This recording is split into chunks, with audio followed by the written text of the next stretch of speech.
Alright, welcome everybody to episode number 49 of Can We Make Impact Wrestling, the best wrestling promotion in Total Extreme Wrestling 2013. My name is the Mayor, Jason Smith. Welcome. And we are 6 days away from Impact TV week number 3, the Go Home show, the Go Home episode of Impact Wrestling, before we head to Destination X. Also, in this episode, we will be talking about TNA Slammiversary 2008, a match that would make history in the main event. Also, we would see a little bit of tragedy at this pay-per-view. And with that,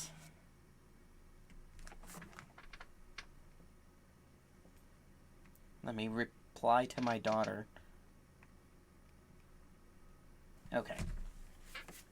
She needs to be getting ready for bed. Okay, so with that, we'll get started with things. No news post last episode. We did get a good portion of our pay-per-view pretty well filled out.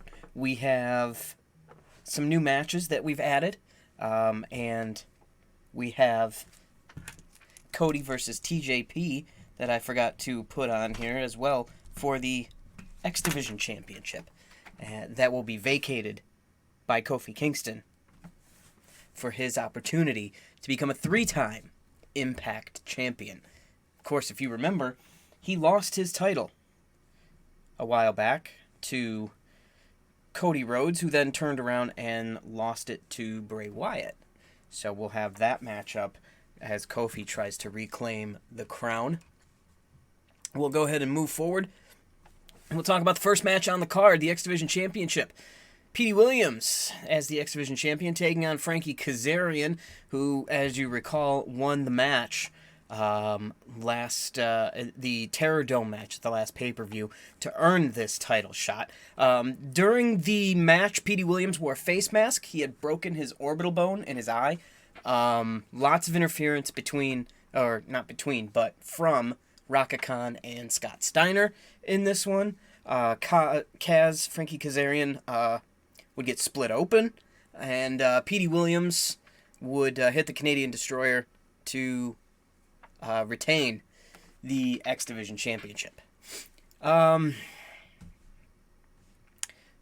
Abyss would actually make an appearance in this match as well. He would help Frankie Kazarian escape from Scott Steiner and Petey Williams when they beat him up after the match. Next up, the team of the beautiful people, Angelina Love and Velvet Sky, along with Moose, not the Moose that they have now, but the Moose, Mickey Knuckles. I've never heard of this chick before in my life. No idea who she is. She went by Isabella Smothers. She went by Moose. She went by Moose Knuckles. A lot of stupid names.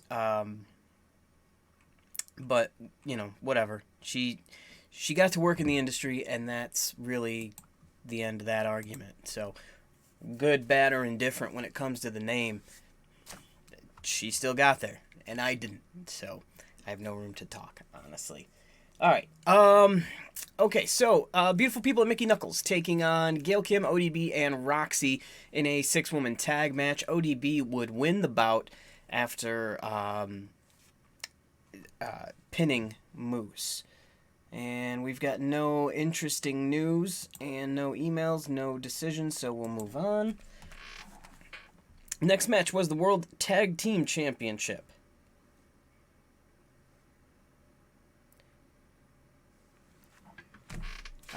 Between LAX and the Dudleys. Hector Guerrero and Salinas would accompany LAX as per usual.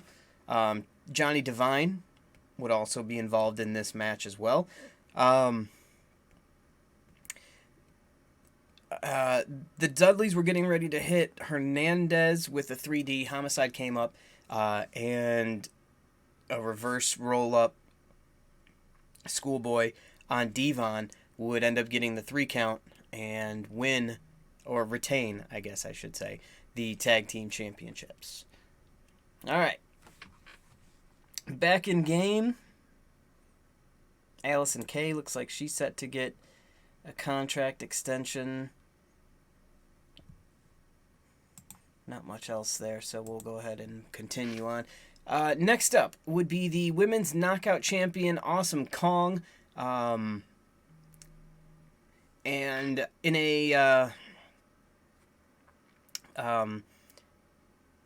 fan challenge, I guess. Basically, they had a couple of plants in the audience, and if somebody could beat Awesome Kong, they would get 25 grand. The first was Serena Deeb. And she would get hit with the implant buster and lose in about 2 minutes. The second was Josie Robinson, who also went by the name of Sojourner Bolt. She was in OVW, she was in Shimmer, and she would lose in even less spectacular fashion. She lasted less than 2 minutes. And Awesome Kong hit her with the her power bomb to continue to dominate as the women's knockouts champion. We've got some emails waiting for us, and we'll see what that's all about.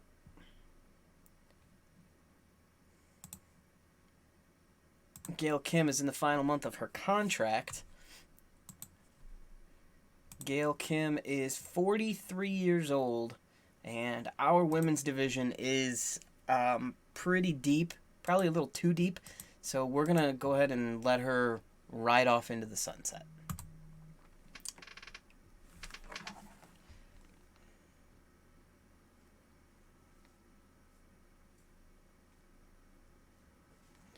Okay, next up, AJ Styles, Kurt Angle. In one of the co-main event matches. Really fantastic, incredible match between the two. Kurt Angle would have Tyson Tomko come to the ring with him. The ref would throw Tomko out. AJ would counter the Styles Clash into the ankle lock. AJ was able to kind of kick Kurt off of him. Kurt would then knock down the ref. Karen Angle would come down and try to give Kurt a chair, but she would turn on Kurt. When Kurt went to grab the chair, she didn't let go of it. AJ was able to hit the Styles Clash and then pin Kurt Angle for the win, after which Kurt and Tyson Tomko would attack AJ Styles. Okay. This kid needs to go her little self to sleep. I am going to kick her butt. Alright. I'm not really going to, for all of you keyboard warriors out there who might be watching and they're like, oh, he's going to kick his kid's butt. No, I'm not. It's not accurate, so settle down. Alright. Back in game, Toni Storm looks like she's been offered a new contract extension. She'd be a good one to pick up.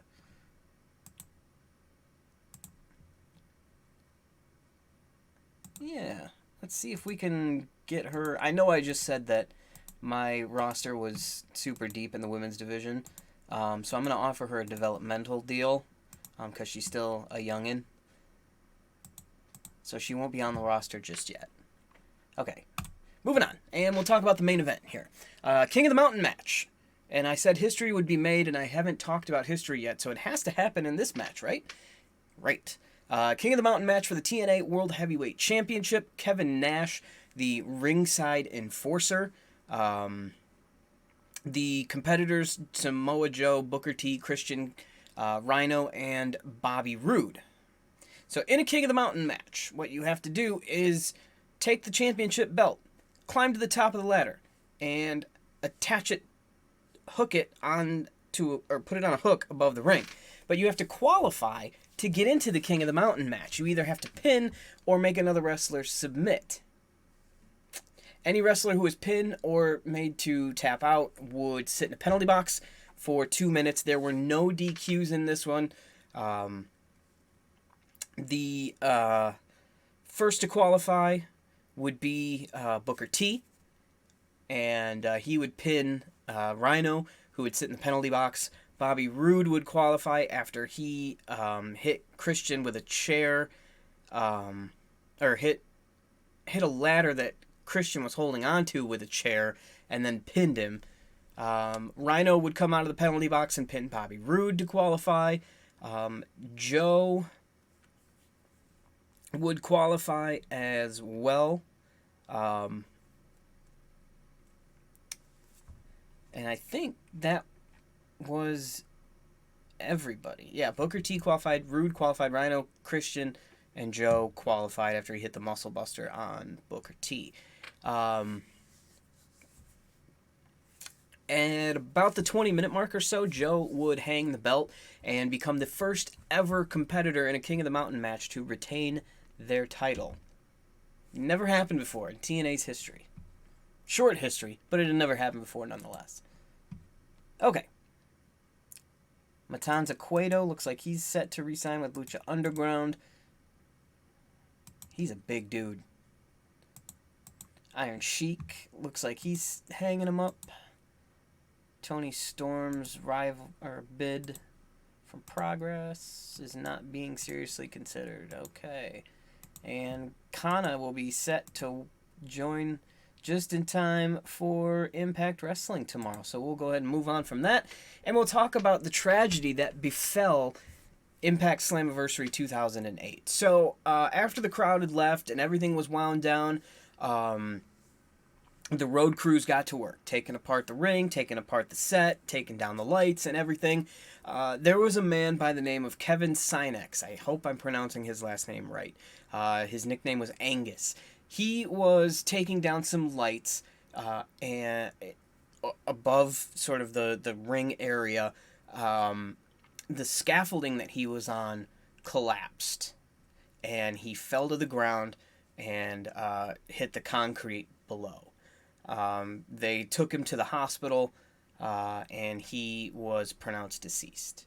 There was another man who was working there as well, by the name of Paul Martin, who lost his thumb during the incident, and super tragic. I apologize. I don't know a lot about Angus, Kevin Sinex, and I wish I did.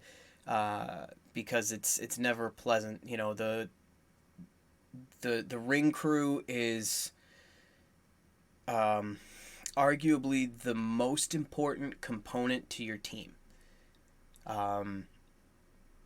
Because without them, you have no show. And so, you know, it's never pleasant to see anybody in the business die. But when it happens in a manner such as this, with a tragic accident,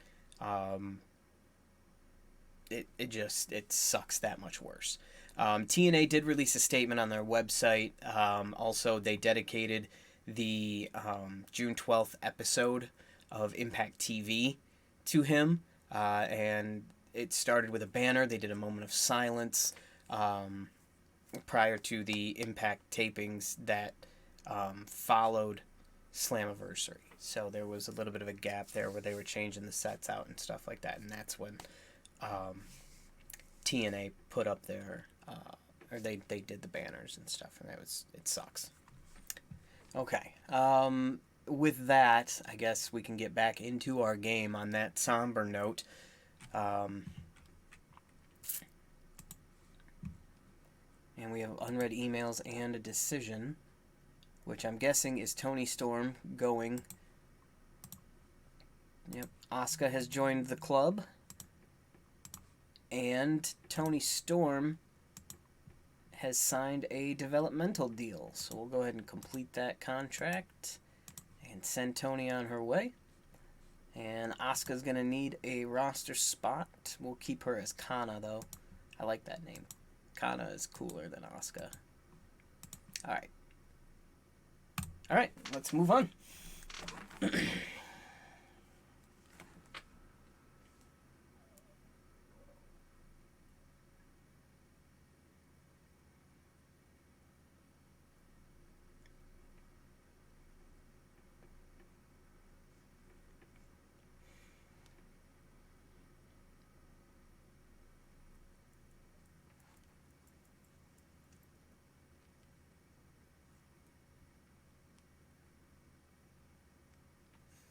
Alright, we are at the Conti Forum.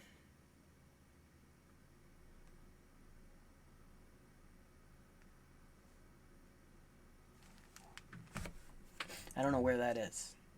So naturally, I will take to the interwebs to look that up. It is in the New England region.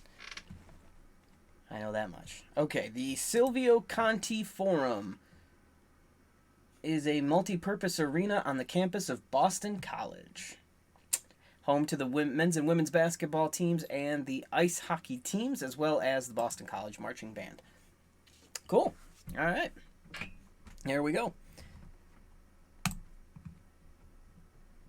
8,000 seat venue, pretty typical for one of our TV tapings. All right, so we've got some main event guys who don't have matches yet, I don't believe. So I want to take a peek and at least see what we can do to get them involved in something. So Adam Cole is good, Bobby Fish is good, Bray Wyatt's good, Cody's good, Eli Drake has nothing. Right? Right. Eli Drake doesn't have a match yet. Okay. Let's see how he does with Fred Yehi.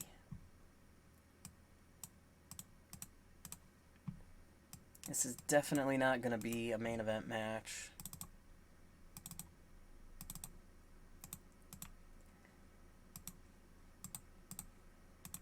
Okay.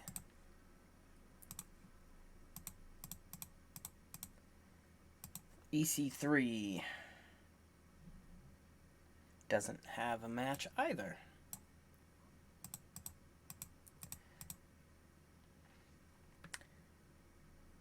Zach Gibson's got a match. Mark Haskins does not. So let's try EC3 and Mark Haskins.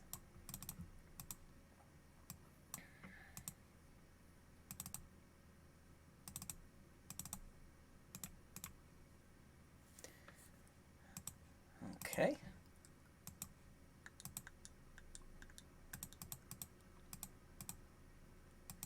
Jake Hager's got something.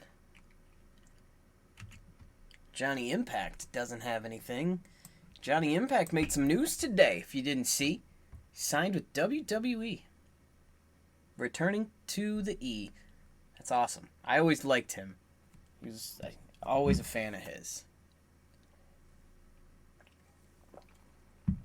As a matter of fact, I'll probably play as John Morrison with this. That is SmackDown vs. Raw 2008. I picked this up today along with this gem right here. You can see that. Daytona, USA for my Sega Saturn. Collect vintage games, vintage video games, vintage consoles and stuff like that on top of doing this live streaming stuff and all that. So thought I would share that with the class. Alright, those guys are good. Briscoe's Flip's got something going on, doesn't he? Yes, he does. Dalton Castle's got nothing. Let's try Johnny Impact and Dalton Castle.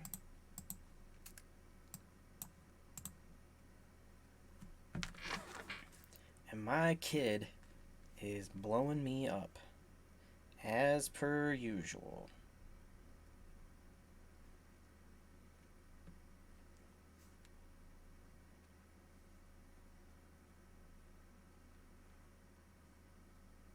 There we go. Okay. Hopefully that appeases her now. She's trying to install Steam on her laptop upstairs so that she can play some... What the hell's the name of that game? Snaky Bus? I don't know. Apparently I'm just a wallet. These kids kill me. Alright. Okay. It's my oldest daughter's first homecoming this year. Had to buy the dress. And my youngest is out of her mind with gaming. She's killing me here. Alright, so Mox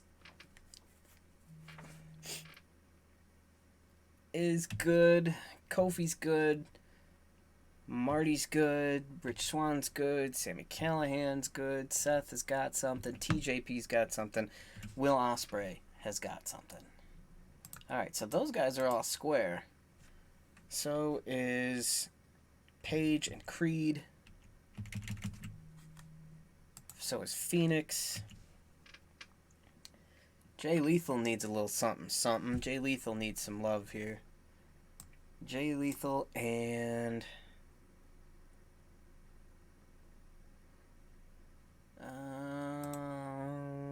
Penta and Phoenix are in that. Ricochet. Let's try Jay Lethal, Shawn Spears. That just leaves Jay White as a bell without a dance.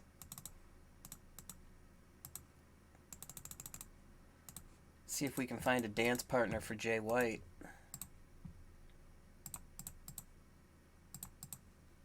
Oops. Because just about everybody else got a little something happening. Whoops.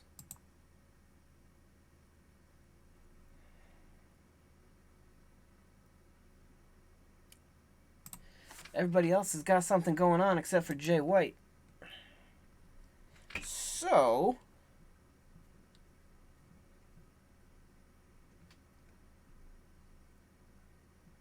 that's where I can plug him in. Right there. In that 6-man tag match. We'll see how he fits.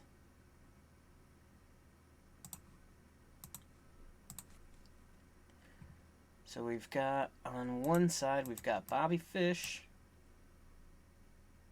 Jake Hager, and Jon Moxley. And then remember we were going to put Sami Callihan on that team, but he's already got a tag team title match, so we had to cut him, and then that's not going to work either because the Coffees are on that other side. I got an idea, though. I'm going to go 5-on-5. And we'll do Fish, Hager, Mox, and a tag team. So we'll do Bobby Fish, Jake Hager, Jon Moxley. Then we'll put a tag team there. And then we've got the Coffees.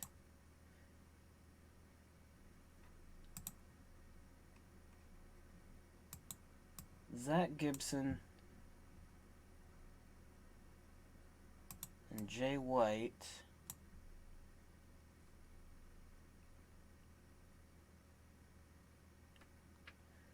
And then we'll put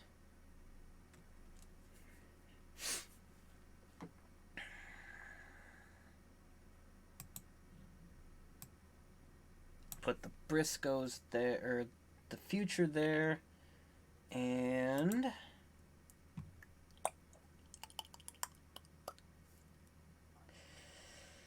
bum, bum, bum, bum, bum.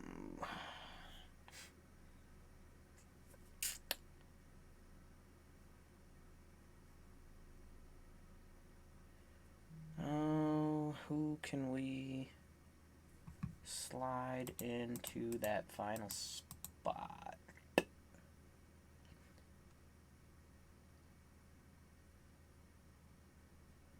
do one of the Christs. Flip's got a match.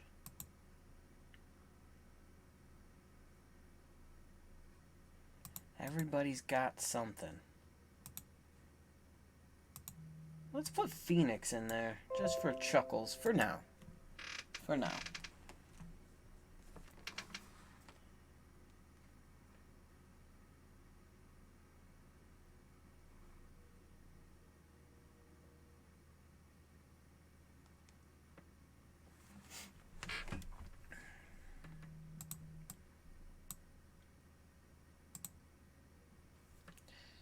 Okay. Okay.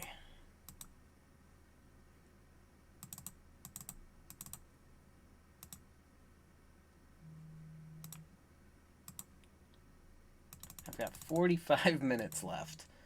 Let's add a couple of women's matches here. Let's go. We got Billie Kay and Kairi Sane. So let's do a tag team match. And we'll get Billie Kay and a partner of her choosing against Kairi Sane and Asuka. And let's put, who can we put with Billie Kay? Rhea O'Reilly, Mandy Rose, Bea Priestley. Let's put Tessa Blanchard. I have no idea why, but let's go with it.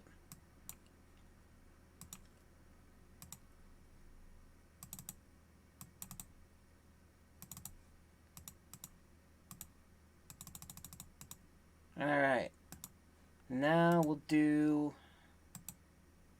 Let's do a 10-person battle royal.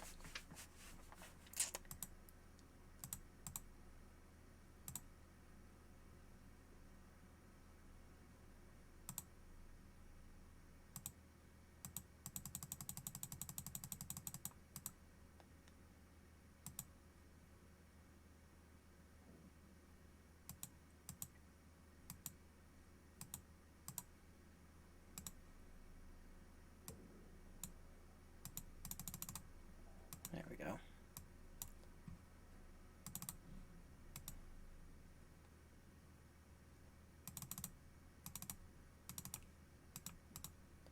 All right, we've got 15 minutes left. How many main eventers do we have left?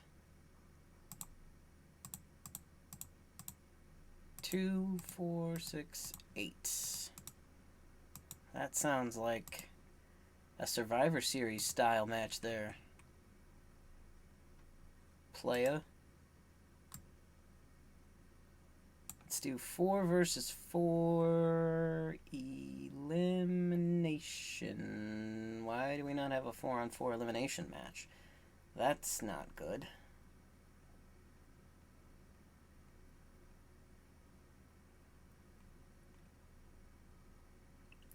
Do we have a 5-on-5 elimination? We don't.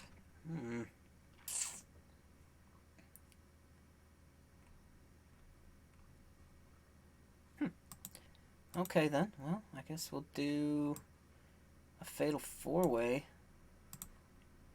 elimination. We'll do it your way then.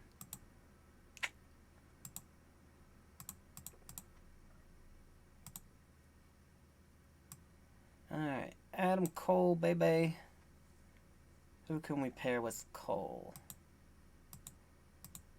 Let's do Seth Rollins. Then we'll put Cody and Marty together. We'll put Bray Wyatt and Sami Callihan together. And that leaves Kofi and TJP. Weird ass tag team combinations.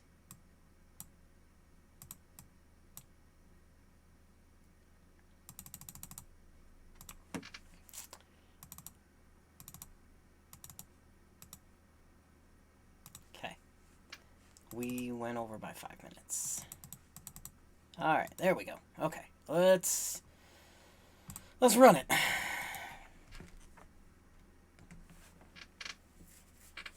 Okay, first match, not good, was a C. So adding all those people didn't really help us at all. Billie Kay and Tessa Blanchard, Kairi Sane and Asuka was not bad. Kairi and Kana didn't work well as a team. Tell that to WWE. Jay Lethal and Shawn Spears looked good, so we'll run with that.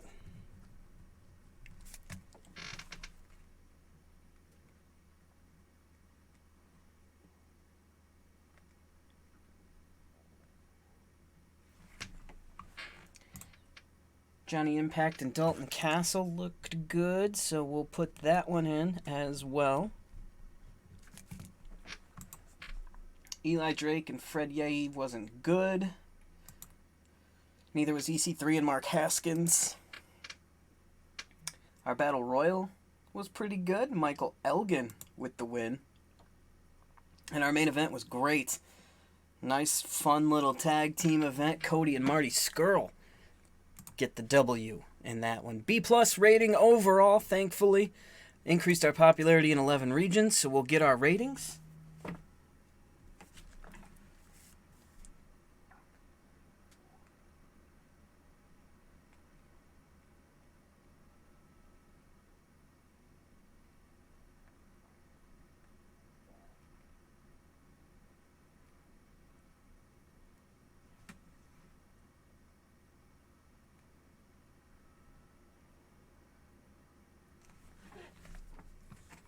Okay, unread emails waiting.